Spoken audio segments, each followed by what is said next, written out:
The absolute stone best contest to be contrarian on DraftKings and FanDuel. Shout out to all the hand builders out there. This is your time.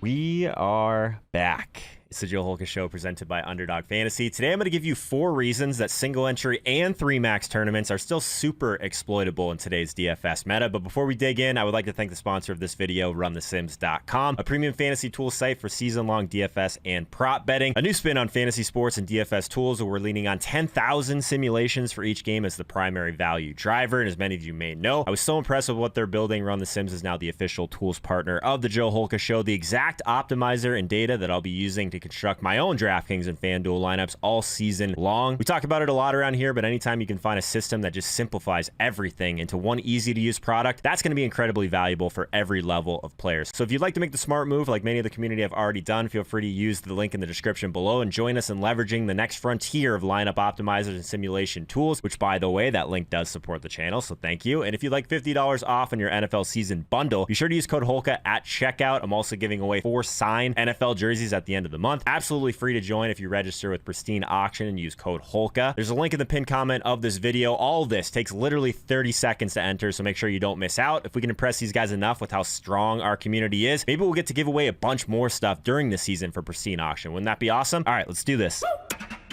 The first reason that single entry and 3 max tournaments are super exploitable is that those with skin in the game can be overly fearful and pessimistic, honestly, because if we focus more on what could go right, not just what could go wrong, it's a huge step in your DFS career. If you can wrap your head around just that, you're already halfway home becoming a better player. In single entry 3 max tournaments, you should be playing even riskier. The second reason that single entry and 3 max tournaments are super exploitable is that ownership tends to condense on the chalk. So with fewer entries, it's really only natural for players to play safer. This is great news because a large portion of the field is already submitting negative EV lineups from the start and they don't even realize it. It's not good enough in today's DFS meta just to make an optimal team and make a small tweak for GPPs. Personally, I would gladly sacrifice a few projected points for a lot more leverage on the field, and I think you should think that way as well. You want to position yourself with teams that can funnel to the top quickly, not just a 2v2 off of the popular builds that a lot of people in these small field tournaments are doing. And it's really easy to do. Just might not feel comfortable at first. The third reason that 3 max and single entry tournaments are super exploitable is that despite a lot of ownership projections being built for large field GPPs, it's actually easier to project where the leverage spots are going to come from. Let me explain. This is a team that we talked about on the Tilt Space last year with Michael Leone and Peter Overzet. This is Mike's team in the Thunderdome for week 8, taking down the entire tournament for 50K. Small field, but where was the leverage here? So Kittle was just massively owned that week. Yet Mike grabbed Kelsey at 3.3%. The Jets' value wide receivers were massively owned as well, yet somehow the Chiefs were completely under-owned. Why is this? Because a lot of people were talking about blowout risk all week long. It was the common narrative that you'd hear. And Leone took advantage of this at the highest stakes possible and teaches us a very important lesson here for single entry and 3 max, because the Kansas City double stack ceiling at low ownership was far more important than any potential blowout risk that people were talking about. Coming around to this way of thinking was just a huge part of my evolution in 2020. The goal isn't just to find guys that will all be lower owned. There's no gold star awarded for a 1% player in GPPs, but you're looking for lineup combinations without a high combined ownership that still projects relatively well. The fourth reason that single entry and 3 max tournaments are extremely exploitable is that it's easy to capture leverage through unique stacks and correlation. We talked about that a little bit with Mike's lineup just now, and to be completely honest, the exact amount of leverage that you create has a lot to do with your field size, but going off the board with the stack is a great way to increase your leverage and correlation in single entry and 3 max tournaments especially. Don't forget to leave yourself flexibility in late swap, by the way. So bringing it back to that same Kansas City and New York Jets example, even if the blowout was a concern, someone has to score those touchdowns, right? At that point, you're hoping to just run pure and that those TDs come through the air if you pay up for that premium Kansas City stack with Mahomes. But in GPPs, we should be focused more on the upside anyways. Again, coming close for this one.